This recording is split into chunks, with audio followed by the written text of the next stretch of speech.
औज़ुबिल्लाहिमिनश्शैतानिर्रजीम बिस्मिल्लाहिर्रहमानिर्रहीम। अस्सलाम वालेकुम व्यूअर्स, मैं हूँ साइमा शरीफ और आज मैं बताऊंगी आपको 4 ख्वाब और उनकी हैरत अंगेज ताबीर। नंबर 1, ख्वाब में बाग की सैर करना और मेवा खाना। नंबर 2, ख्वाब में भैंस को देखना। नंबर 3, अपने आप को भूखा देखना। और नंबर 4, सर के बाल सफ़ेद देखना। जी व्यूअर्स, ये तो हैं 4 ख्वाब। अब मैं बताऊंगी आपको इनकी ताबीर।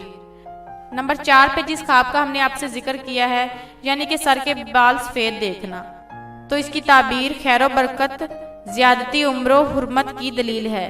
और अगर स्याह देखे हैं अपने बाल तो इसकी ताबीर गुर्बत के लिए अनसब है और गनी के लिए ख़तरा है। नंबर 3 पे जो ख्वाब है, यानी कि अपने आप को भूखा देखना, तो इसकी ताबीर हैरानियों, परेशानियों, कर्जदारी की निशानी है। नंबर 2 पे जो ख्वाब हमने आपको बताया है, यानी कि ख्वाब में भैंस देखना, तो इसकी ताबीर रंजो गम की दलील है।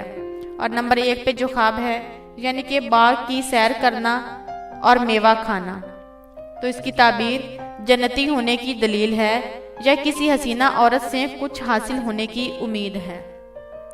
जी व्यूअर्स, ये तो थे हमारे ख्वाब और उनकी ताबीर। अगर आप भी किसी ख्वाब की ताबीर के बारे में जानना चाहते हैं तो कमेंट बॉक्स में अपना ख्वाब बयान करें। अगर आपको हमारी वीडियो अच्छी लगी हो तो लाइक और शेयर ज़रूर करें। हमारे चैनल को सब्सक्राइब करना मत भूलें। अल्लाह हाफिज़।